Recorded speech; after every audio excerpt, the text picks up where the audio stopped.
Hello friends, welcome back to my channel. मैं हूं सईद खैर। दोस्तों, इस वीडियो में हम देखने वाले हैं भारतीय संविधान के महत्वपूर्ण प्रश्नों को। इससे पहले तो दोस्तों हम यहां पर प्रश्न संख्या 1 से लेकर 100 तक देख चुके हैं और आज हम देखेंगे 101 से लेकर प्रश्न संख्या 200 तक। इस बुक में दोस्तों करीब 1100 कुछ प्रश्न हैं भारतीय संविधान के। वैसे दोस्तों करीब 31,000 प्रश्न हैं। बाकी भारतीय इतिहास, राष्ट्रीय आंदोलन और इसके अलावा भूगोल, भारत विश्व, अर्थव्यवस्था, इसके अलावा और भी अन्य दोस्तों प्रश्न हैं। सभी दोस्तों जो प्रश्न है इसमें वो किसी न किसी एग्जाम में पूछे गए हैं, तो इसलिए दोस्तों ये महत्वपूर्ण हो जाता है। आपको दोस्तों वीडियो को अंत तक जरूर से देखना है, तभी आपको फ़ायदा मिलेगा।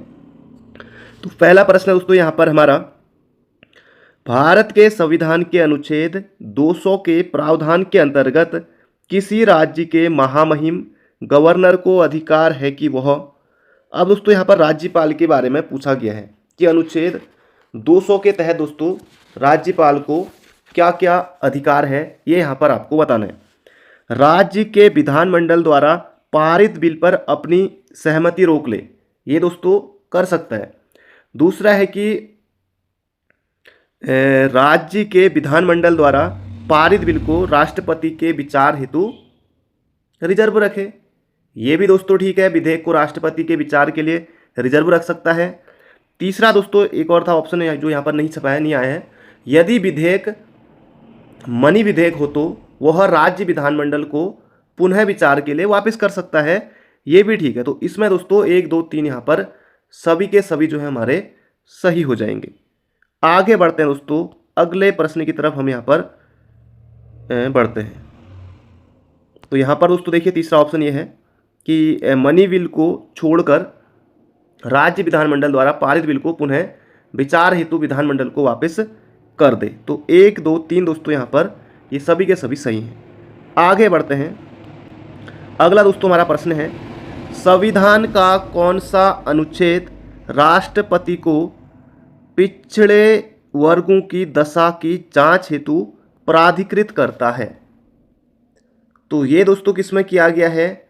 तो इसका दोस्तों सही उत्तर हो जाएगा अनुच्छेद 340 में पिछड़े वर्गों की दशाओं के अन्वेषण के आयोग की नियुक्ति भारतीय संविधान के अनुच्छेद 340 में की गई है। तो ये आपको याद रखना है। आगे बढ़ते हैं दोस्तों, एक और धांसू प्रश्न यहाँ पर, संविधान के किस अनुच्छेद में अनुसूचित जाति से संबंधित सभी पूर्वोपायों के लिए सकल मुद्दों की जांच हेतु राष्ट्रीय आयोग गठित करने का प्रावधान है? दोस्तों ये अनुसूचित, अब प्रश्न दोस्तों देखिए परिभाषा यहाँ पर कुछ अभ्यर्थी फंस सकते हैं, लेकिन देखिए यहाँ पर सिंपल आपको इतना याद रखना है, अनुसूचित जाति के लिए आयोग। तो अनुसूचित जाति यानी कि दोस्तों SC आयोग किस अनुच्छेद में है? तो अनुच्छेद 338 में। सिंपल इतना ही आपको याद रखना है दोस्तों। एक प्रश्न 50 तरीके से आयोग पूछ सकता है, अलग अलग परिभाषा बना सकता है। तो अनुसूचित जाति आयोग, तो यही आपको याद रखना अनुच्छेद 338 में है, बिल्कुल आसान है। आगे बढ़ते हैं। अगला दोस्तों प्रश्न देखिए यहाँ पर, 8वीं अनुसूची में भाषाओं की संख्या कितनी है? ये आपको यहाँ पर बताना है। 8वीं अनुसूची में और 92वां संविधान संशोधन के बाद पूछ रहा है यहाँ पर, थोड़ा प्रश्न को अलग तरीके से पूछा है। तो हमको दोस्तों पता है कि भारतीय संविधान की 8वीं अनुसूची में कितनी भाषा दोस्तों? 22 भाषा है। 92वां संविधान संशोधन दोस्तों कब हुआ था? ये हुआ था 2003 में। इसमें दोस्तों कितनी भाषा जोड़ी गई थी? 4 भाषा जोड़ी गई थी, BDMS, बोडो, डोगरी, मैथिली, संथाली। उससे पहले दोस्तों 18 भाषाएं थी, तब दोस्तों 4 भाषा जोड़ेगी। 92वां संविधान संशोधन 2003 में, तो इसका से उत्तर हो जाएगा 22 भाषाएं। आगे बढ़ते हैं। और ये दोस्तों जो भाषाएं हैं वो किस अनुसूची में दी गई हैं? तो 8वीं अनुसूची में दी गई हैं। एक प्रश्न आपका ये भी पूछा जा सकता है। आगे बढ़ते हैं। अनुच्छेद, अभी प्रश्न आएगा आगे को कि कहाँ से लेकर कहाँ तक है। आगे बढ़ते हैं दोस्तों। सूची 1 को सूची 2 से सुमेलित करना है। अब दोस्तों इसमें जो प्रश्न मैं लेकर आया हूँ ना, अभी इसमें आपको ये नहीं सोचना है कि ये किस एग्जाम के लिए है। जितने भी दोस्तों एग्जाम है, यूके SSC कराए, यूके PSC कराए, PCS वाले प्रश्न है, सबके आगे PCS लगा हुआ है। देखिए सभी के लिए महत्वपूर्ण है, यानी कि आप सिर्फ पुलिस की तैयारी कर रहे हैं, किसी भी दोस्तों एग्जाम की तैयारी कर रहे हैं, पटवारी, फॉरेस्ट गार्ड, लोअर PCS, अपर PCS, जितनी अच्छी दोस्तों आप तैयारी कर लेंगे ना, तो उतने ज़्यादा आपके एग्ज़ाम निकलने लग जाएंगे। तो इनको दोस्तों हमको सुमेलित करना है। ऑप्शन से चलेंगे, बिल्कुल आसान रहेगा, कोई दिक्कत नहीं होगी। मौलिक कर्तव्य, तो मौलिक कर्तव्य दोस्तों हमको पता है कि ये 42वें संविधान संशोधन 1976 के द्वारा जोड़ा गया था। एक ऑप्शन कट जाएगा ए वाला, एक ऑप्शन कट जाएगा डी वाला, 50-50 है। और अस्पृश्यता का अंत दोस्तों हम सभी को पता है कि अनुच्छेद 17 में है। सी का जाएगा भैया एक, सी का एक इसमें भी है और इसमें भी है, अभी तक टक्कर है। और संविधान के मूल ढांचा की अवधारणा, तो दोस्तों ये किस में है दोस्तों, ये जो है केशवानंद भारती दोस्तों, जो केस आया था ना, इसमें कहा गया था। तो 2 का जाएगा 3। और भारतीय संविधान का संशोधन, तो ये अनुच्छेद 368 में है। अब आयोग दोस्तों पहले तक क्या करता था, जैसे 1 नंबर के लिए पूछेगा कि अस्पृश्यता का अंत किस अनुच्छेद में है 1 नंबर के लिए, या फिर भारतीय संविधान का संशोधन किस अनुच्छेद के तहत किया जाता है, अनुच्छेद 368। एक बार नहीं, 2018 से पहले तक दोस्तों, 18-20 से पहले तक जो भी एग्जाम होते थे ना, आपको भर भर के 2015 से लेकर 18 के बीच में या उससे पहले जो भी एग्जाम होते थे, वहाँ सिंपल इस तरह से प्रश्न बनता था, अस्पृश्यता का अंत किस अनुच्छेद में है, समान नागरिक संहिता किस अनुच्छेद में है, अनुच्छेद 44। तो ऐसे सिंपल प्रश्न बनते थे। अब देखिए यहाँ पर 4 चीज़ें, आपको 4 प्रश्नों को मिलाकर एक प्रश्न बना है हमारा। तो मौलिक कर्तव्य दोस्तों किस अनुच्छेद में है, तो ये हो जाएगा, अनुच्छेद नहीं यहाँ पर, ये जाएगा ऑप्शन नंबर 3 पर, 42वां संविधान संशोधन। अस्पृश्यता का अंत अनुच्छेद 17 और भारतीय संविधान का संशोधन अनुच्छेद 368। संविधान के मूल ढांचे की अवधारणा केशवानंद भारती केस, जो आया था 1973 में। आगे बढ़ते हैं दोस्तों, सामूहिक उत्तरदायित्व के सिद्धांत का प्रतिपादन भारतीय संविधान के किस अनुच्छेद में संहिताबद्ध किया गया। अब दोस्तों प्रश्न वही है और परिभाषा दोस्तों थोड़ी बदल दी गई है। यानी कि दोस्तों मंत्रिपरिषद सामूहिक रूप से लोकसभा के प्रति उत्तरदायी है। कहने का अर्थ यह है, सिंपल, सभी मंत्री अपने सभी भूल और कार्यों के लिए लोकसभा के प्रति संयुक्त रूप से जिम्मेदार है। कहने का अर्थ इसका वही है दोस्तों, जो प्रश्न यहाँ पर पूछा गया है। बहुत तगड़ी परिभाषा बना दी आयोग ने। तो यहाँ पर पूछा गया है, देखिए कि सिद्धांत का प्रतिपादन सामूहिक उत्तरदायित्व, यानी कि सामूहिक रूप से लोकसभा के प्रति उत्तरदायी। तो दोस्तों किस अनुच्छेद में है, तो अनुच्छेद 75 के 3 में है। ये आपको बिल्कुल मोहजबानी याद रखना। अनुच्छेद 76 में दोस्तों कौन है, महान्यायवादी है। आगे बढ़ते हैं। अब देखिए एक और धांसू प्रश्न, निम्नलिखित में से कौन से अनुच्छेद भारत के मूल संविधान का अंश नहीं थे। तो मूल संविधान का अंश दोस्तों कौन सा नहीं था, देखिए दोस्तों जिसमें भी ए लगा है, जैसे 52 है, 14 है। अब दोस्तों यहाँ पर देखिए जैसे ए लग गया ना, ये जुड़ा है, ये जुड़ा है दोस्तों। अनुच्छेद 51 ए, इसमें दोस्तों क्या है, अभी हमने देखा था मूल कर्तव्य है, मौलिक कर्तव्य है। और अनुच्छेद 300 ए में दोस्तों जो संपत्ति का अधिकार है ना, इससे दोस्तों ये संबंधित है। इसे दोस्तों हटा दिया गया 1978 में। तो ये दोस्तों यहाँ पर इसका जो सही उत्तर बनेगा ना, ये बनेगा 2 और चौथा वाला। तो ऑप्शन दोस्तों किसमें है, ऑप्शन नंबर ए में है। बाकी अनुच्छेद 52 राष्ट्रपति के बारे में, अनुच्छेद 14 विधि के समक्ष समता, ये पहले से ही मौजूद थे। ए दोस्तों दोनों में लिखा है ना, ये जोड़े गए हैं। जहाँ पर ए लिखा होगा, बी लिखा होगा, सी लिखा होगा, ये सब जोड़े गए हैं बाद में। अगला प्रश्न है, निम्नलिखित विषयों पर विचार कीजिए तथा उन्हें कर्मानुसार जैसा संविधान में उल्लेखित है व्यवस्थित करना है। तो सबसे पहले दोस्तों क्या आएगा, संघ और उसका, अब ये दोस्तों बिल्कुल आसान है। भाग 1 में दोस्तों क्या है, संघ और उसका राज्य क्षेत्र। भाग 2 में दोस्तों क्या है, नागरिकता है। भाग 3 में मौलिक कर्तव्य। भाग 3 में दोस्तों क्या है, मूल अधिकार है, मौलिक कर्तव्य। तो दोस्तों ये भाग 4 ए में आता है। राज्य के नीति निर्देशक तत्व दोस्तों किस में है, ये है भाग 4 में।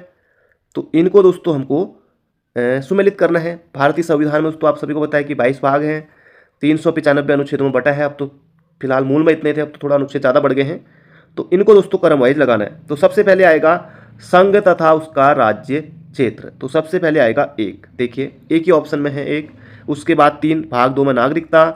और फिर उसके बाद दोस्तों मूल अधिकार नहीं है। तो फिर उसके बाद राज्य के नीति निर्देशक तत्व और ये वाला आएगा। फिर उसके बाद मौलिक कर्तव्य, भाग 4 ए, ऑप्शन नंबर बी, पीसीएस में पूछा गया है। आगे बढ़ते हैं। अब देखिए दोस्तों अनुसूची, जबरदस्त प्रश्न है दोस्तों, बिल्कुल छपने वाला दोस्तों, यहाँ पर जो प्रश्न है ना वही मैं लेकर आया हूँ। जबरदस्त बुक है, जबरदस्त प्रश्न है, जबरदस्त तैयारी है, तो लगे रहिए।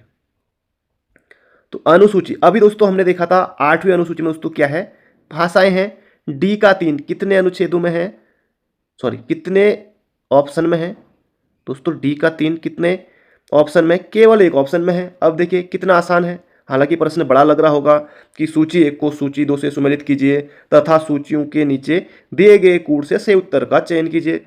सूची 1 में अनुसूची, सूची 2 में विषय। देखिए कितना लंबा चौड़ा है, बिल्कुल आसान है दोस्तों। देखिए 8वीं अनुसूची में दोस्तों क्या हो गया, यहाँ पर भाषाएं हो गई हैं। तीसरी अनुसूची में क्या होगी, शपथ या प्रतिज्ञान के प्रारूप। चौथी अनुसूची में राज्यसभा के लिए सीटों का आवंटन। 7वीं अनुसूची में है संसद और राज्य विधानमंडलों द्वारा बनाई जाने वाली विधियों की विषय सूची। आगे बढ़ते हैं। अगला दोस्तों हमारा यहाँ पर प्रश्न है, भारतीय संविधान का कौन सा अनुच्छेद देवनागरी लिपि में हिंदी को संघ की राजभाषा के रूप में मान्यता देता है? अनुच्छेद 343। ये आपको याद रखना है, भाग 17 में है। अनुच्छेद 343 से अनुच्छेद 351 तक राजभाषा के बारे में बताया गया है। आगे बढ़ते हैं। अगला दोस्तों प्रश्न है, भारतीय संविधान का अनुच्छेद 371 कुछ भारतीय राज्यों के लिए विशेष प्रावधान करता है। नीचे दिए हुए राज्यों में कौन इस अनुच्छेद के अंतर्गत नहीं आता है? दोस्तों इसमें महाराष्ट्र है, गुजरात है, नागालैंड है, असम है, मणिपुर, आंध्र प्रदेश, तेलंगाना है, सिक्किम, मिजोरम, अरुणाचल प्रदेश, कर्नाटक, गोवा। तो केरल दोस्तों इसमें नहीं है, केरल नहीं है। अगला प्रश्न है, ये प्रश्न दोस्तों देखिए कई बार एग्जाम में पूछा गया है। सभी प्रश्न दोस्तों ऐसे हैं ना जो कई बार पूछे जा चुके हैं, ऐसा भी नहीं है। भारत के संविधान के निम्नलिखित में किस अनुसूची में दल बदल, अब दल बदल के बारे में बताना है दोस्तों। दल बदल जो है ना वो है 10वीं अनुसूची में। 10वीं अनुसूची में 1985 में 52वें संविधान संशोधन के द्वारा जोड़ी गई थी। अभी 9वीं अनुसूची में क्या है, 11वीं 12वीं सब प्रश्न आने वाले हैं। 100% तक देखिए, 13% तक हम पहुंच गए हैं। निम्न में से कौन सा अनुच्छेद यह प्रावधान करता है कि उच्चतम न्यायालय द्वारा घोषित कानून भारत के राज्य क्षेत्र के भीतर सभी न्यायालयों के लिए बाध्यकारी होगा? दोस्तों यह है अनुच्छेद 141 में। बिल्कुल मोहजबानी याद रखेगा, उच्चतम न्यायालय द्वारा घोषित कानून भारत के राज्य क्षेत्र के भीतर सभी न्यायालयों के लिए बाध्यकारी होगा। तो दोस्तों इसका सही उत्तर होगा ऑप्शन नंबर डी, अनुच्छेद 141 में। अगला प्रश्न है, 1993 में कौन सी भाषा 8वीं अनुसूची में सम्मिलित नहीं की गई? बोडो, डोगरी, मैथिली, संताली। दोस्तों ये प्रश्न डिलीट हो गया था, इसमें सभी हैं BDMS। अभी मैंने आपको बताया बोडो, डोगरी, मैथिली, संथाली को जो है 92वां संविधान संशोधन 2003 के द्वारा दोस्तों इनको जोड़ा गया था। अगला प्रश्न है, भारत के संविधान के भाग 9A में निम्नलिखित क्षेत्र की स्थानीय स्वशासन इकाइयों को संवैधानिक आधार प्रदान किया गया है। दोस्तों ये शहरी क्षेत्र के लिए ऑप्शन नंबर बी, क्योंकि दोस्तों जो 74वां संविधान संशोधन है ना ये नगर पालिकाएं के लिए यानी कि शहरी क्षेत्र के लिए, तो ये हो जाएगा ऑप्शन नंबर केवल 2 वाला। अगला प्रश्न है, अब प्रश्न दोस्तों लंबा है, हमको सिर्फ इतना देखना है कि संसद के दोनों सदनों के संयुक्त अधिवेशन यानी कि संयुक्त अधिवेशन किस अनुच्छेद में है? तो ये दोस्तों किस अनुच्छेद में है? 108 में। आपको सिर्फ इतना याद रखना है, संयुक्त अधिवेशन कौन करेगा? तो संसद करेगा, सिंपल सी बात है, संसद करेगी।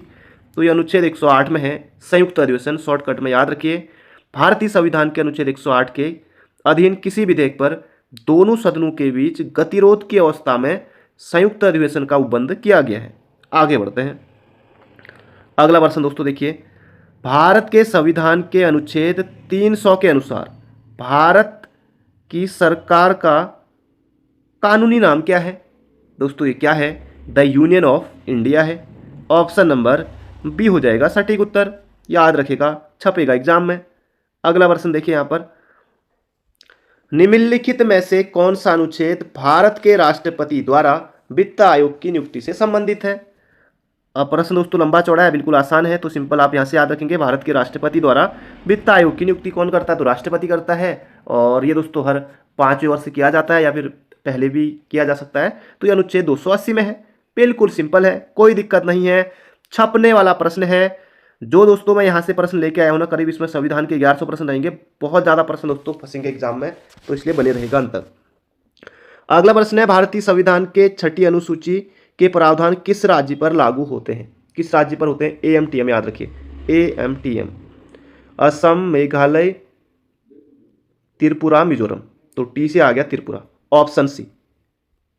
अगला प्रश्न है दोस्तों यहाँ पर हमारा, तो एक तरफ दोस्तों प्रावधान दिया गया है और एक तरफ अनुच्छेद दिया गया है। सर्वोच्च न्यायालय में तदर्थ न्यायाधीशों की नियुक्ति अनुच्छेद 127 में है। लोकसभा के अध्यक्ष के बारे में अनुच्छेद 93 में बताया गया है। संसद के दोनों सदनों का कार्यकाल दोस्तों अनुच्छेद 83 में बताया गया है। राष्ट्रपति द्वारा संसद के दोनों सदनों का विशेष संबोधन अनुच्छेद दोस्तों किस में है? यह 86 में, 88 दिया गया है, अनुच्छेद 86 में है। अनुच्छेद 88 में दोस्तों सदनों के बारे में मंत्री और महान्यायवादी के अधिकारों के बारे में बताया गया है। आगे बढ़ते हैं। अगला दोस्तों प्रश्न है, कुल मिला के दोस्तों यहाँ पर आपको निर्णायक मत के बारे में बताना है, जो कि लोकसभा अध्यक्ष प्रयोग करता है। तो संविधान का निम्न अनुच्छेदों में से कौन एक अनुच्छेद उपबंधित करता है कि मत बराबर होने की दशा में अध्यक्ष के पास एक निर्णायक मत होगा और वह उसका प्रयोग करेगा? तो दोस्तों ये अनुच्छेद 100 में है, ऑप्शन नंबर सी। आगे बढ़ते हैं। अगला प्रश्न दोस्तों यहाँ पर बहुत अच्छा प्रश्न है, मजा आ जाएगा आपको। समानता का अधिकार अनुच्छेद 14 से लेकर 18 तक दोस्तों बिल्कुल सही है। शोषण के विरुद्ध अधिकार अनुच्छेद 20-22 है, नहीं। शोषण के विरुद्ध अधिकार अनुच्छेद 23-24 में है, अनुच्छेद 23-24 में। धार्मिक स्वतंत्रता का अधिकार अनुच्छेद 25 से लेकर 28 तक है। सांस्कृतिक एवं शैक्षणिक अधिकार अनुच्छेद 29 और 30 में है। बिल्कुल दोस्तों सही बात है। तो बढ़ते हैं अगले प्रश्न की तरफ। अनुच्छेद 20 से 22 क्या है दोस्तों? ये आप बताइएगा कमेंट बॉक्स में। जो बच्चे अभी तक देख रहे हैं अंत तक बने रहेगा, आप ही का फायदा है, जबरदस्त तैयारी हो रही है। अगला प्रश्न दोस्तों देखिए, एक और धांसू प्रश्न। अनुच्छेद 52 दोस्तों क्या है? अनुच्छेद 52 में दोस्तों राष्ट्रपति का निर्वाचन नहीं। अनुच्छेद 52 में है कि भारत का एक राष्ट्रपति होगा। पहला ही गलत हो गया भैया, यही सही उत्तर है। अनुच्छेद 51A में मौलिक कर्तव्य है। अनुच्छेद 165 में महाधिवक्ता के बारे में बताया गया है। अनुच्छेद 154 में राज्य की कार्यपालिका शक्तियों के बारे में बताया गया है। बिल्कुल मुहजवानी याद रखेगा। बढ़ते हैं अगले प्रश्न की तरफ। अब पहले तक पूछता था कि महाधिवक्ता किस अनुच्छेद में है, महाधिवक्ता का पद किस अनुच्छेद में है, और राष्ट्रपति का निर्वाचन किस अनुच्छेद में है, प्रश्न बनता था। तो ये दोस्तों बताएगा कमेंट बॉक्स में कि राष्ट्रपति का निर्वाचन किस अनुच्छेद में है। 52 से लेकर 60 के बीच में ही है, तो कमेंट बॉक्स में छाप दीजिएगा। आगे बढ़ते हैं। अगला प्रश्न है, भारतीय संविधान के किस भाग में संघ राज्य संबंध है? तो दोस्तों ये भाग कौन सा होगा? तो भाग दोस्तों होगा 11, ऑप्शन नंबर डी होगा इसका सही उत्तर। तो बढ़ते हैं अगले प्रश्न की तरफ। अगला प्रश्न दोस्तों, राष्ट्रपति को क्षमादान की शक्ति दोस्तों किस अनुच्छेद में? अनुच्छेद 72 में है। सिंपल सा आगे बढ़ते हैं। अनुच्छेदों में निर्वाचन आयोग का प्रावधान दोस्तों, निर्वाचन आयोग है अनुच्छेद 324 में। निर्वाचन आयोग दोस्तों राष्ट्रपति के द्वारा नियुक्ति की जाती है। निर्वाचन जो दोस्तों आयुक्त होता है, राष्ट्रपति नियुक्ति करता है। आगे बढ़ते हैं। अगला प्रश्न देखिए, कई बार पूछा जाता है, भारतीय संविधान के किस अनुच्छेद में राज्य निर्वाचन आयोग के गठन का प्रावधान है? अनुच्छेद 241 के में है। बहुत ज़्यादा महत्वपूर्ण है राज्य निर्वाचन आयोग का गठन। अब दोस्तों जो चुनाव होने वाले हैं ना हमारे यहाँ, आपको पता ही है, तो ये दोस्तों प्रश्न बनेगा आने वाले एग्जामों में। तो राज्य निर्वाचन आयोग दोस्तों इन चुनावों को कराता है। अगला प्रश्न है, भारतीय संविधान के किस अनुच्छेद के अंतर्गत अंतर्राष्ट्रीय समझौतों को प्रभावी बनाने हेतु संसद राज्य सूची के विषय पर कानून बना सकती है? दोस्तों ये किस अनुच्छेद में है? तो ये दोस्तों है अनुच्छेद 253 में है। बिल्कुल मुहजबानी याद रखिएगा। अगला दोस्तों प्रश्न है, जबरदस्त प्रश्न है, संबंधित अनुच्छेद और विषय तो क्या है ये यहाँ पर आपको बताना है। न्यायपालिका व कार्यपालिका का पृथक्करण दोस्तों किस अनुच्छेद में है? तो अनुच्छेद 50 में है। ठीक हो गया। अनुसूचित जातियों तथा अनुसूचित जनजातियों के शैक्षणिक तथा आर्थिक हितों की अभिवृद्धि अनुच्छेद 46 में है। ठीक हो गया। और ग्राम पंचायतों का गठन दोस्तों ये किस अनुच्छेद में है? तो अनुच्छेद 40 में है। सहकारी सोसाइटी का संवर्धन ये दोस्तों अनुच्छेद 43 के ए में नहीं है, 43 के बी में है। तो यही दोस्तों गलत हो जाएगा ऑप्शन नंबर सी वाला। बाकी यहाँ से दोस्तों याद रखिएगा, जैसे ग्राम पंचायतों का गठन, ग्राम पंचायत चुनाव होने वाले हैं तो अनुच्छेद 40 में है। न्यायपालिका व कार्यपालिका का पृथक्करण अनुच्छेद 50 में हो गया। एससी और एसटी के लिए जो शैक्षणिक तथा आर्थिक हितों की अभिवृद्धि अनुच्छेद 46 में है। आगे बढ़ते हैं। अब देखिए दोस्तों एक और धांसू प्रश्न, अनुसूची और प्रावधान कौन सा सुमेलित नहीं है? पहली अनुसूची में क्या पंचायत है क्या? नहीं, यही गलत हो जाएगा ना दोस्तों। पहली अनुसूची में क्या है? राज्यों और संघ शासित प्रदेशों के बारे में बताया गया है, यही हो जाएगा, गलत हो जाएगा। तीसरी अनुसूची में शपथ है, अभी हमने देखा था। 8वीं अनुसूची में भाषाएं हैं। 7वीं अनुसूची में तीन विधायी सूचियां दी गई हैं, संघ सूची, राज्य सूची, ये सब। तो इसका सही उत्तर हो जाएगा ऑप्शन नंबर डी, क्योंकि पहली अनुसूची में दोस्तों संघ और राज्य क्षेत्र के बारे में बताया गया है। आगे बढ़ते हैं। निम्नलिखित में से कौन सा सही सुमेलित नहीं है? तो देख लेते हैं कौन सा जो है सही सुमेलित नहीं है। दल बदल अभी हमने देखा था 10वीं अनुसूची में है, और जनगणना संघ सूची का विषय है। सार्वजनिक स्वास्थ्य एवं स्वच्छता राज्य सूची का विषय है। राज्यसभा में सीटों का आवंटन दोस्तों ये 4थी अनुसूची में है, अभी हमने देखा था, प्रश्न आया था, ये 4थी अनुसूची में। तो ऑप्शन सी बनेगा इसका सटीक उत्तर। आगे बढ़ते हैं। शिक्षा एक विधि विषय के रूप में सम्मिलित है। तो शिक्षा दोस्तों किस अनुसूची में कुल मिला के पूछा गया दोस्तों? ये समवर्ती सूची में आता है। 42वें संविधान संशोधन जब हुआ था दोस्तों 1976 में, तब शिक्षा को दोस्तों समवर्ती सूची में शामिल किया गया। इससे पहले दोस्तों शिक्षा किस सूची का विषय था? राज्य सूची का था। तो अब दोस्तों शिक्षा किस अनुसूची में है? तो दोस्तों ये है समवर्ती सूची में। अगला प्रश्न है, भारत की संघ सूची में कितने विषय सम्मिलित हैं? तो दोस्तों इसका सही उत्तर हो जाएगा 97। अगला प्रश्न है, अब यहाँ पर दोस्तों 97 है, वैसे वर्तमान में 100 भी हो गए हैं। अगला प्रश्न है, भारतीय संविधान का कौन सा अनुच्छेद संसद को नागरिकता के अधिकार को नियमित, बोले तो रेगुलेट करने की शक्ति प्रदान करता है? दोस्तों ये अनुच्छेद 11 है। अनुच्छेद 11 दोस्तों, नागरिकता है ना, अनुच्छेद 11 तक है, और अनुच्छेद 5 से लेकर 11 तक। अगला प्रश्न है यहाँ पर हमारा एक और धांसू प्रश्न देखिए। भारतीय संविधान की प्रस्तावना में प्रयुक्त समाजवाद शब्द को निम्नलिखित किस अनुच्छेदों के साथ मिलाकर पढ़ने से सर्वोच्च न्यायालय को समान कार्य के लिए समान वेतन का मौलिक अधिकार परिभाषित करने की शक्ति प्राप्त हुई? दोस्तों विधि के समान संरक्षण अनुच्छेद 14, और ये लोक नियोजन में अवसर की समता अनुच्छेद 16 है ना, अनुच्छेद 14 और 16 होगा इसका सही उत्तर। यही आयोग के द्वारा दिया गया था। समान कार्य के लिए समान वेतन दोस्तों अनुच्छेद 39 के डी में है। आगे बढ़ते हैं। अगला प्रश्न है यहाँ पर हमारा, यहाँ पर दोस्तों आपको बताना है कौन सा अनुच्छेद जो है सुमेलित नहीं है। मानव के दुर्व्यापार और बलात् श्रम पर रोक अनुच्छेद 24, नहीं, अनुच्छेद 23 में है, यही गलत हो गया। मानव के दुर्व्यापार और बलात् श्रम पर रोक दोस्तों ये अनुच्छेद 23 में है, यही यहाँ पर गलत हो गया। गैर कानूनी निरोध से संरक्षण अनुच्छेद 22 में है। प्राथमिक शिक्षा का अधिकार अनुच्छेद 21A में है। लोक नियोजन में अवसर की समानता दोस्तों अनुच्छेद 16 में है। आगे बढ़ते हैं। भारतीय संविधान का छुआछूत उन्मूलन से संबंधित अनुच्छेद दोस्तों 17 है। संसद में दोस्तों 1955 में अस्पृश्यता अपराध अधिनियम कब पारित किया गया था?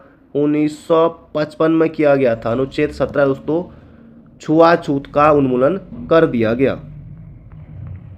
अगला दोस्तों प्रश्न है, संविधान के अनुच्छेद 21 के दायरे में नहीं आता है। दोस्तों साफ साफ दिख रहा है मृत्युदंड नहीं आएगा दोस्तों इसमें। संविधान के अनुच्छेद 21 में दोस्तों मृत्युदंड नहीं आएगा। यहाँ पर देखिए, चिकित्सक द्वारा घायल को चिकित्सकीय सहायता दोस्तों ये कर सकते हैं। कार्यस्थल पर महिलाओं का लैंगिक जो उत्पीड़न होता है, इस पर अनुच्छेद 21 के तहत बिल्कुल कर सकते हैं कार्रवाई।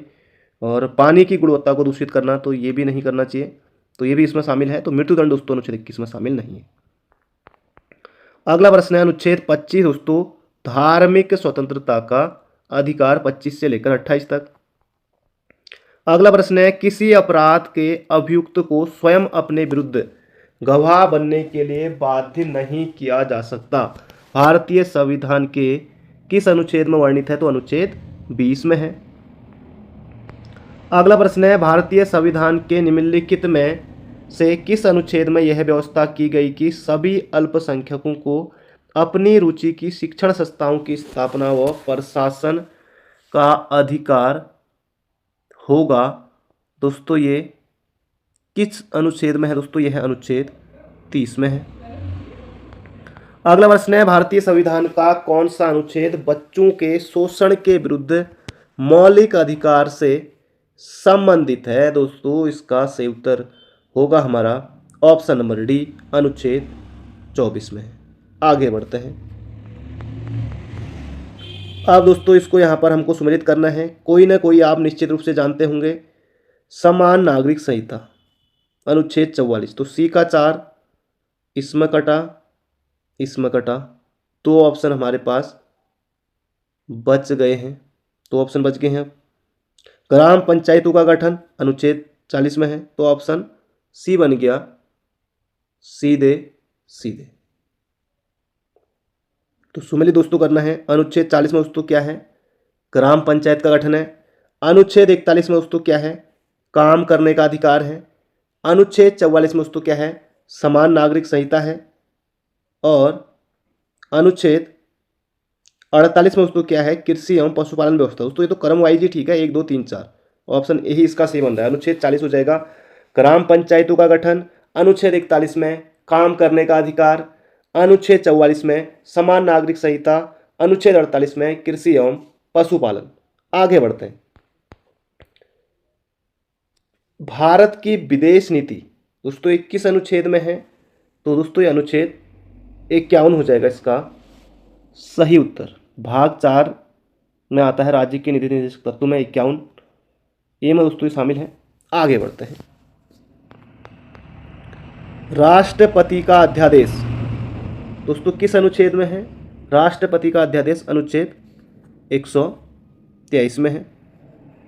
360 वित्तीय आपातकाल, राष्ट्रपति शासन 356, अनुच्छेद 200 राज्यपाल के लिए है। पहला प्रश्न इससे संबंधित है जो हमारा भी देखा था हमने।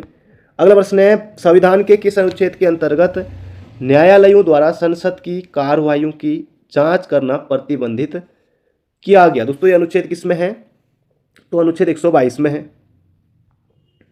अगला प्रश्न है, कौन सा एक प्रावधान भारतीय संविधान के अंतर्गत संसद के सदस्यों के विशेषाधिकारों तथा उन्मुक्तियों को निर्धारित करता है? दोस्तों ये किस अनुच्छेद में है? तो अनुच्छेद 105 में है। अगला प्रश्न है, भारत में सुधारात्मक याचिका उच्चतम न्यायालय में निम्न अनुच्छेद के अंतर्गत दाखिल की जा सकती है? दोस्तों अनुच्छेद 142 में है। अगला प्रश्न है, राज्य में विधान परिषद के सर्जन हेतु संविधान के किस अनुच्छेद में वर्णित प्रक्रिया को अपनाया जाता है? तो दोस्तों ये हो जाएगा अनुच्छेद 269, अनुच्छेद 169, ऑप्शन नंबर डी होगा इसका सही उत्तर, अनुच्छेद 169। तो बढ़ते हैं अगले प्रश्न की तरफ। 368 में संविधान संशोधन, 168 में विधानमंडल। आगे बढ़ते हैं। अनुच्छेद 249 में क्या है? अनुच्छेद 249 में दोस्तों राज्य सूची के विषयों के संबंध में संसद की विधायी शक्तियों से संबंधित है। आगे बढ़ते हैं।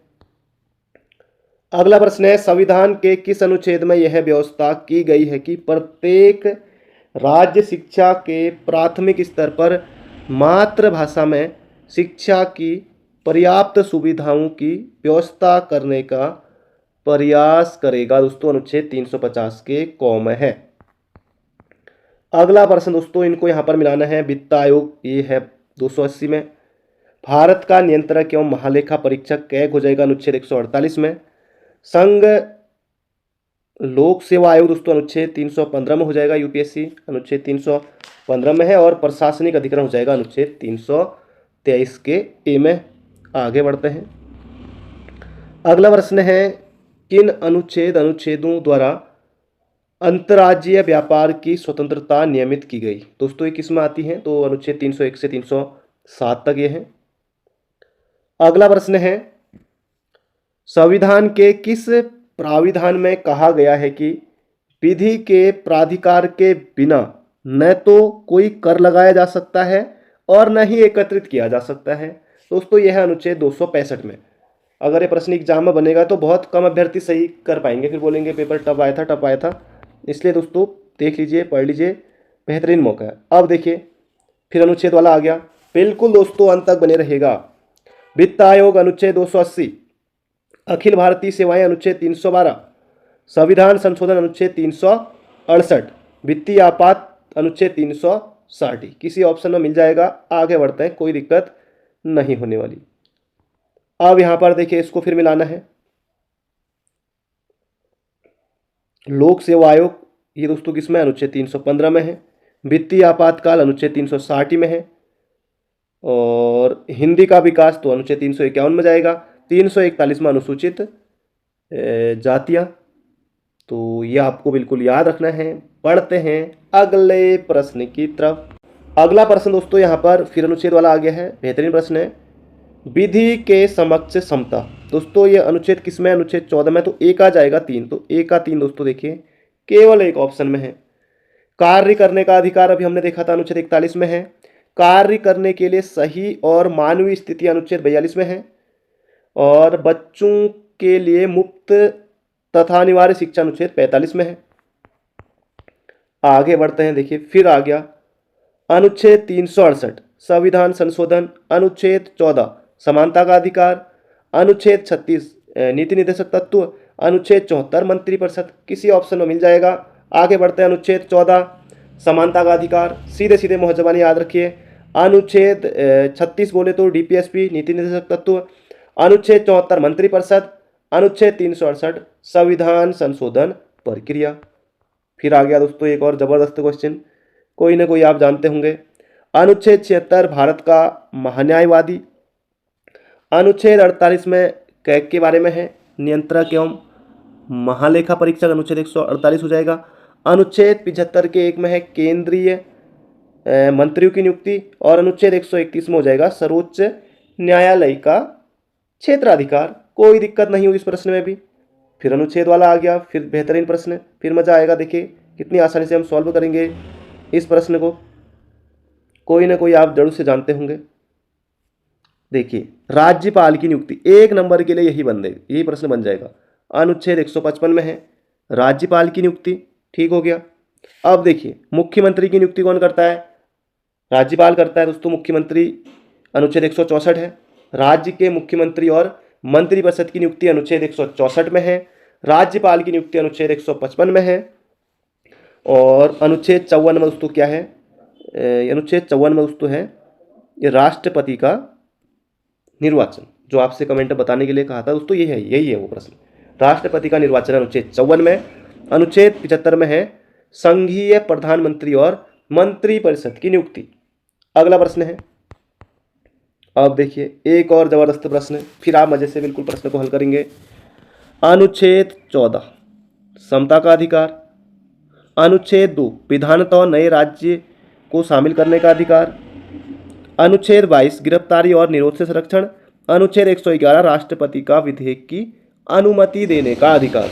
किसी ऑप्शन दोस्तों मिल जाएगा, ये सीधे सीधे मिल गया है, तो ऑप्शन हमको याद नहीं रखने हैं। अब देखिए फिर और जबरदस्त प्रश्न, निर्वाचन अनुच्छेद 324 से 29, ए का 3 किस ऑप्शन में है? ए का 3 केवल एक में है, कोई दिक्कत नहीं है, कोई दिक्कत नहीं है। ए का 3 निर्वाचन अनुच्छेद 324 से 329 है। अस्थायी संक्रमणकालीन और विशेष उपबंध 369 से 392 हो जाएगा। भारत राज्य के भीतर व्यापार वाणिज्य और समागम दोस्तों अनुच्छेद 301 से 307 हो जाएगा।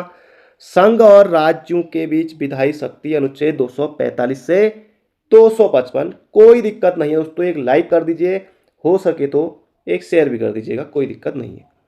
अब यहाँ पर दोस्तों बताना है संविधान में पहले अंत स्थापित किए गए, बाद में फिर निरसित किए गए।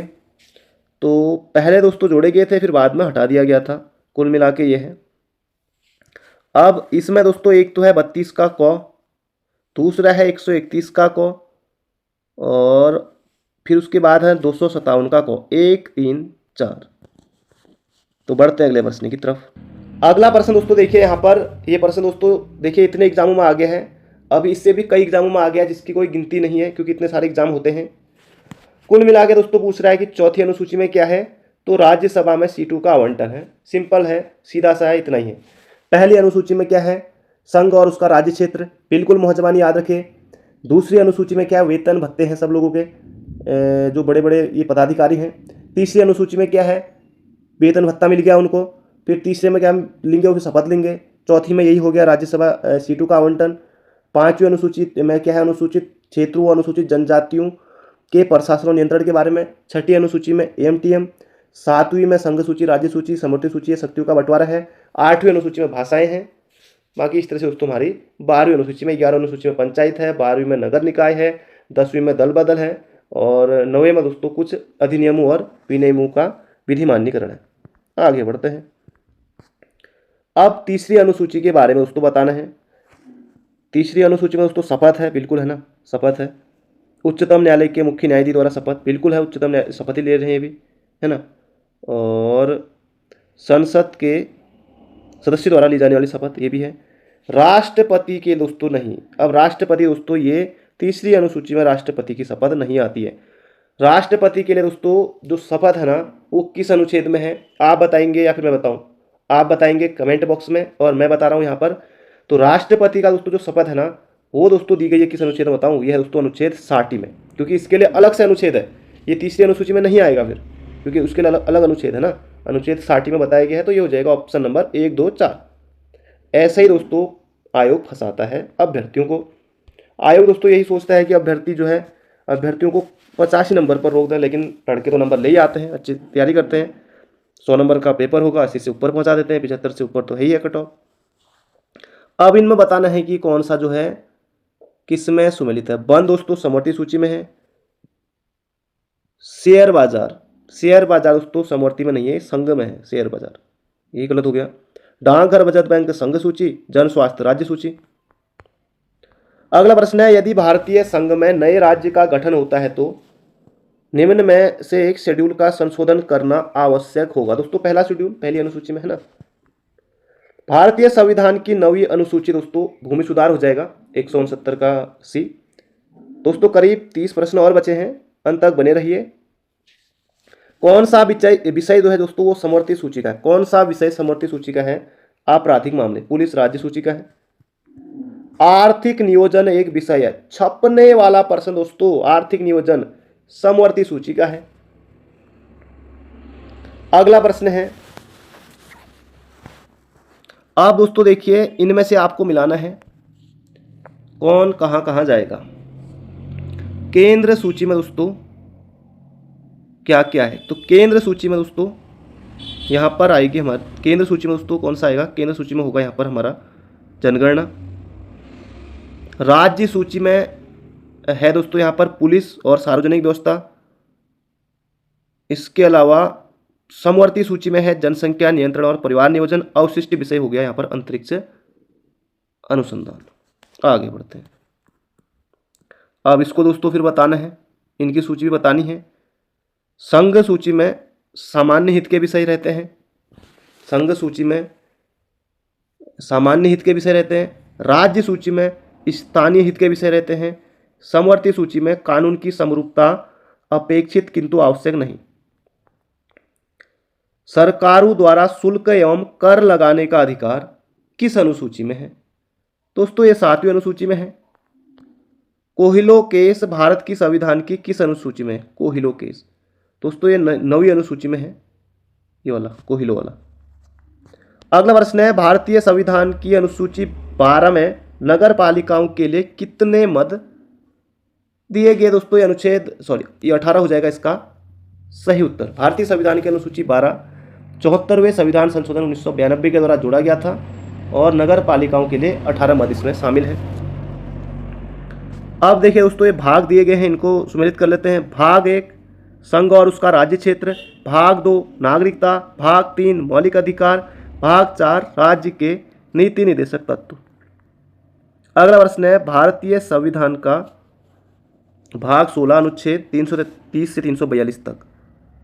दोस्तों इसमें क्या है, लोकसभा में अनुसूचित जाति अनुसूचित जनजाति के आरक्षण तथा एंग्लो इंडियन समुदाय के प्रतिनिधित्व से संबंधित है। ऑप्शन नंबर डी भाग 16 में है। अब इसको भी दोस्तों कौन सा एक सही सुमेलित है। दूसरे भाग में दोस्तों क्या है, नागरिकता है। तीसरा भाग मूल अधिकार, भाग 4 है मौलिक कर्तव्य, राज्य के नीति निर्देशक तत्व भाग 4, तो सी वाला सही है। अब इसको दोस्तों हमको जो है सुमेलित करना है, तो कर लेते हैं। महान्यायवादी के लिए दोस्तों महान्यायवादी दोस्तों अनुच्छेद ये 76 में आता है, अनुच्छेद 76 दोस्तों, जो कि भाग 5 में आएगा, तो यही सही हो जाएगा। देखिए महान्यायवादी दोस्तों अनुच्छेद 76 में है ना, और ये 76 अनुच्छेद 5 में आता है, सॉरी भाग 5 में आता है। अनुच्छेद 76 है और भाग 5 है, तो यही यहाँ पर गलत होगा। आगे बढ़ते हैं, इसको भी देख लेते हैं। इसको भी दोस्तों देख लेते हैं। भाग 15 में दोस्तों क्या है, निर्वाचन है, भाग 15 हो जाएगा निर्वाचन। राजभाषा दोस्तों किसमें है, भाग 17 में है। आपात दोस्तों किसमें है, भाग 18 में है। और कुछ विशेष वर्गों के लिए उपबंध दोस्तों भाग 16 में है। भारतीय संविधान का कौन सा भाग केंद्र और राज्यों के मध्य वित्तीय संबंधों का विवरण प्रस्तुत करता है। दोस्तों ये हो जाएगा भाग 12 में, अनुच्छेद 264 से 300 तक इसमें शामिल है। अगला प्रश्न है, धांसू प्रश्न है, भाग 9। भाग 9 में दोस्तों क्या है, पंचायत है। भाग 10 नगर पालिका, और 10 का बी में हो गया सहकारी समितियां। अधिकरण दोस्तों गलत है, अधिकरण दोस्तों 14 में है। आगे बढ़ते हैं। भारतीय संविधान का भाग 5, तो ये दोस्तों हो जाएगा राज्यों की कार्यपालिका से। भाग 5 अनुच्छेद 52 से लेकर 151 तक दोस्तों है ये, तो इसका जो सही उत्तर होगा दोस्तों संघ की कार्यपालिका होगा, न कि राज्य की कार्यपालिका। Option number A. अगला प्रश्न दोस्तों, इनको फिर यहां पर मिलाना है। नागरिकता भाग 5 सॉरी अनुच्छेद 5, और विधि के समक्ष समता अनुच्छेद 14। संघ का नाम और अधीनस्थ क्षेत्र अनुच्छेद हो जाएगा 1 में। अल्पसंख्यक वर्गों के हितों का संरक्षण अनुच्छेद 29 में। फिर अनुच्छेद वाला आ गया दोस्तों, जबरदस्त प्रश्न है, इसको भी दोस्तों देख लेते हैं। मानव के दुर्व्यापार तथा बलात्श्रम का प्रतिषेध अनुच्छेद 23। अल्पसंख्यक वर्गों के हितों का संरक्षण दोस्तों अनुच्छेद 29 में है। संवैधानिक उपचारों का अधिकार अनुच्छेद 32 में है। शिक्षा संस्थाओं की स्थापना तथा प्रशासन करने का दोस्तों जो अधिकार है ना, ये अनुच्छेद 30 में है। अगला प्रश्न है, भारतीय संविधान के किस अनुच्छेद में विधि की सम्यक प्रक्रिया के सिद्धांतों को शामिल किया गया। दोस्तों ये अनुच्छेद 21 में है। अगला प्रश्न है, भारतीय संविधान में अनुच्छेद 25 में प्रयुक्त हिंदू शब्द निम्नलिखित में से किस एक को सम्मिलित नहीं करता है। दोस्तों ये पारसी धर्म मानने वालों को नहीं करता है। अगला प्रश्न दोस्तों फिर अनुच्छेद वाला आ गया है, जबरदस्त प्रश्न है, बिल्कुल मोहजबानी याद करना है। अस्पृश्यता का अंत अनुच्छेद 17। अनुच्छेद 15 में हो जाएगा धर्म, मूल, वंश, जाति, लिंग या जन्म स्थान के आधार पर विभेद। और कारखानों में बालकों के नियोजन का प्रतिषेध अनुच्छेद 24 में है। कुछ दशाओं में गिरफ्तारी और निरोध से संरक्षण अनुच्छेद 22 में है। अगला प्रश्न है, भारतीय संविधान का कौन सा अनुच्छेद लोकसभा एवं विधानसभा के प्रतिनिधियों को निर्वाचित करने अर्थात वयस्क मताधिकार। कुल मिला के इतना याद रखेंगे, वयस्क मताधिकार दोस्तों किस अनुच्छेद में, अनुच्छेद 326। बिल्कुल मोहजबानी याद रखेगा, वयस्क मताधिकार अनुच्छेद 326। अनुच्छेद 370 दोस्तों ये अस्थायी है। अब फिर अनुच्छेद आ गया संसद, अनुच्छेद 79, सरला बहन संसद, बिल्कुल ठीक है। अनुच्छेद 226 धन विधेयक, नहीं नहीं, ऐसा नहीं है दोस्तों। अनुच्छेद 226 में है उच्च न्यायालय के रीट निकालने की शक्ति। धन विधेयक दोस्तों अनुच्छेद 110 में है। अनुच्छेद 153 राज्यों के लिए राज्यपाल। अनुच्छेद 124 सर्वोच्च न्यायालय। आगे बढ़ते हैं, फिर अनुच्छेद से प्रश्न है। बिल्कुल दोस्तों, आज की क्लास आपको बेहतरीन लगी होगी। समान नागरिक संहिता 44, ग्राम पंचायतों का गठन अनुच्छेद 40, समान न्याय एवं निःशुल्क विधिक सहायता अनुच्छेद 39 से 1 नंबर के लिए छपेगा। न्यायपालिका का कार्यपालिका से पृथककरण अनुच्छेद 50 में है। अनुच्छेद ये 50 में है। फिर अनुच्छेद वाला प्रश्न आ गया है। वित्त आयोग अनुच्छेद 280, संघ लोक सेवा आयोग 315, अंतर्राज्यीय परिषद 263, ठीक है। प्रशासनिक न्यायाधिकरण अनुच्छेद 323 का को, ये भी तो ठीक है। सभी के सभी सही हैं। कद्दू कटेगा सब में बटेगा, सबको बोनस मिलेगा। अब भाग आ गए हैं। भाग 2 नागरिकता, 15 में निर्वाचन और नगर पालिकाएँ हो जाएगा यहाँ पर दोस्तों 10 का ए, और संघ राज्य क्षेत्र दोस्तों यहाँ पर ये गलत दिया गया है, तो ये भाग ये जो 7 है दोस्तों इसमें नहीं है, संघ राज्य क्षेत्र। आगे बढ़ते हैं, अगले प्रश्न की तरफ बढ़ते हैं। फिर दोस्तों यहाँ पर ये जो अनुच्छेद दिए गए हैं इनको मिलाना है। उपाधियों का अंत अनुच्छेद 18, शिक्षा का अधिकार अनुच्छेद 21 है, धार्मिक मामलों के प्रबंधन की स्वतंत्रता अनुच्छेद 26, अल्पसंख्यकों की भाषा का संरक्षण अनुच्छेद 29 में है। उपाधियों का अंत अनुच्छेद 18, धार्मिक मामलों के प्रबंधन की स्वतंत्रता अनुच्छेद 26, अल्पसंख्यकों की भाषा का संरक्षण अनुच्छेद 29, शिक्षा का अधिकार अनुच्छेद 21 है। अगला प्रश्न है नागरिकों के लिए समान सिविल संहिता का प्रावधान अनुच्छेद 44। अगला प्रश्न दोस्तों अब संघ राज्य क्षेत्र वाले प्रश्न आ गए हैं। भारतीय संघ के निम्न राज्यों के सर्जन अथवा उन्हें पूर्ण क्रम का दर्जा, तो सबसे पहले दोस्तों कौन सा राज्य बना इनमें से? आंध्र प्रदेश पहले नंबर पर, आंध्र प्रदेश। उसके बाद दोस्तों महाराष्ट्र बना 1960 में, फिर नागालैंड 1963 में, हरियाणा 1966 में। इन राज्यों में दोस्तों कालक्रम के अनुसार उत्तराखंड सभी को बताया 9 नवंबर 2000 को, और झारखंड दोस्तों कब? उत्तराखंड के ही कुछ दिन बाद 15 नवंबर को। गोवा और अरुणाचल में कौन पहले? तो गोवा 20 फरवरी 1987 को, गोवा 30 मई 1987 को, इनको स्मृत कर लीजिएगा। आखिरी प्रश्न है बम्बई प्रांत को गुजरात एवं महाराष्ट्र में विभाजित कब किया गया? दोस्तों ये किया गया था कब? 1960 में, 1960 में।